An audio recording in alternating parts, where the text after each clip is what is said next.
کہ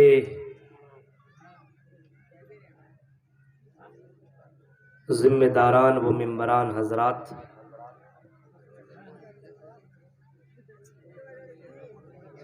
اور اس کے اطراف و اکناف سے آئے ہوئے معزز سامعین حضرات، اسلامی بزرگوں، نوجوان دوستوں، پیارے بچوں اور پردہ نشین میری ماں اور بہنوں،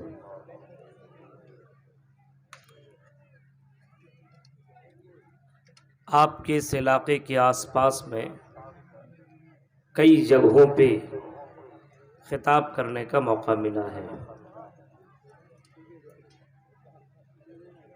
پہلی بار آپ کی اس کرسیل کے اس گاؤں کے اندر خطاب کر رہا ہوں، اور رات کی اتنی پہر کو اتنی زیادہ تعداد میں لوگوں کا حاضر ہونا اس بات کی دلیل ہے۔ ہم جس طرح سن رہے تھے کہ کرسیل کا جلسہ ایک تاریخی جلسہ ہوا کرتا ہے، واقعی اسی طریقے کا یہ جلسہ ہے۔ اللہ رب العالمین سے ہم دعا کریں گے کہ اللہ مجھ سے پہلے جن خطبہ اور جن علماء کرام نے آپ کے سامنے خطاب کیا اور جن جن حضرات کو آپ نے سنا، کہنے والے کو بھی اور سننے والے کو بھی، سب کو عمل کرنے کی پوری پوری توفیق عطا فرما، آمین۔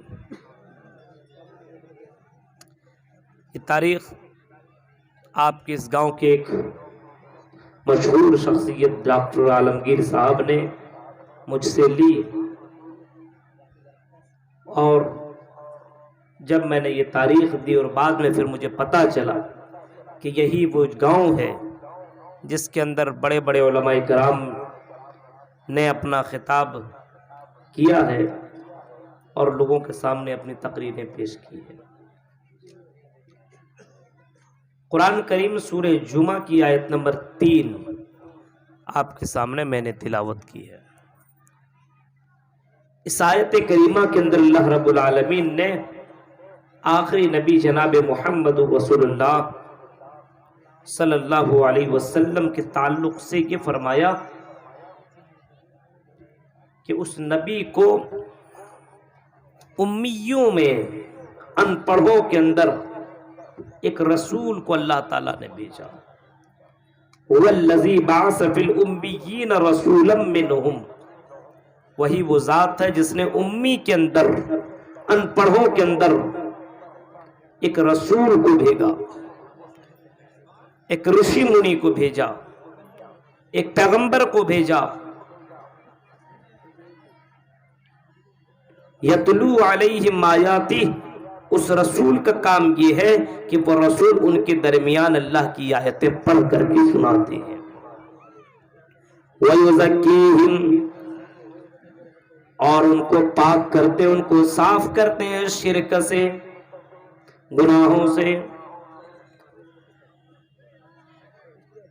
بدعات سے، الگ الگ برائیوں سے وہ نبی ان لوگوں کو گناہوں سے پاک کرتے ہیں۔ وَيُعَلِّمُهُمُ الْكِتَابَ وَالْحِكْمَةَ، اور وہ نبی ان کو کتاب اور حکمت کی باتیں سناتے ہیں۔ وہ نبی ان کو حکمت کی باتیں سکھاتے ہیں اور کتاب ان کو سکھاتے ہیں۔ وَإِن كَانُوا مِن قَبْلُ لَفِي ضَلَالٍ مُّبِينٍ، اور ان سے پہلے یہ لوگ کھلم کھلا گمراہی میں تھے۔ اس آخری نبی، رشی منی، پیغمبر کو، جناب محمد رسول اللہ صلی اللہ تعالیٰ علیہ وسلم کو بھیجا کس نے؟ اللہ نے۔ کہاں بھیجا؟ امیوں کے اندر بھیجا، جہاں پہ لوگ ایسے تھے جن کو پڑھنا نہیں آتا تھا، جو کچھ پڑھنا نہیں جانتے تھے، پڑھنے سے ان کو کوئی مطلب ہی نہیں تھا۔ عرب کی دھرتی کے اندر سرزمین کے اندر جناب محمد رسول اللہ کو اللہ تعالیٰ نے بھیجا. اس دھرتی کے اندر جہاں کے رہنے والے اتنے زیادہ جاہل تھے, اتنے زیادہ ان پڑھ تھے, اتنے زیادہ جاہل تھے کہ اگر کسی کی ماں, کسی کا باپ اگر مر جایا کرتا تھا اور ان کی اگر ماں ہوا کرتی تھی, عرب کے اندر ایک ایک آدمی کئی لڑکیوں سے شادی کرتا تھا. ماں سے سگی ماں چھوڑ دو, اس کے علاوہ اور بھی ان کے اگر مائیں ہوا کرتے تھے, اور اگر ان کا باپ مر گیا تو ان کا بیٹا ان کے سر کے اوپر چادر ڈال دیتا تھا اور اس کو اپنی پتنی اور اپنی بیوی بنا لیا کرتا تھا. اس سرزمین کے اندر جناب محمد رسول اللہ کو بھیجا, جس سرزمین کے اندر اگر کسی کی نظر کسی خوبصورت کی لڑکی کے اوپر پڑ گئی, کسی خوبصورت لڑکی کے اوپر پڑ گئی, اور اس لڑکی کو پانے کے لیے اس نے بہت کچھ کوشش کرتا تھا, سامنے والے سے کہتا تھا یہ لڑکے مجھے دے دو, یہ تمہاری بیوی ہے لیکن بڑی خوبصورت ہے, اس کو تم مجھے دے دو. وہ کہتا تھا یہ کیسے پوسیبل ہو سکتا تھا کہ ہم تمہیں اپنی بیوی دے دیں. آپس میں دونوں کا جھگڑا اور لڑائی ہوتی تھی. اگر جس کی بیوی ہوتی وہ جیت جاتا تو ٹھیک ہوتا, لیکن اگر وہ ہار جاتا تو جو لڑنے والا ہوتا تھا وہ اس کی بیوی کو لے کر کے چلا جاتا تھا اور اس کے ساتھ بیوی والا معاملہ کیا کرتا تھا. اتنی زیادہ جاہل قوم کے پاس جناب محمد رسول اللہ صلی اللہ علیہ وسلم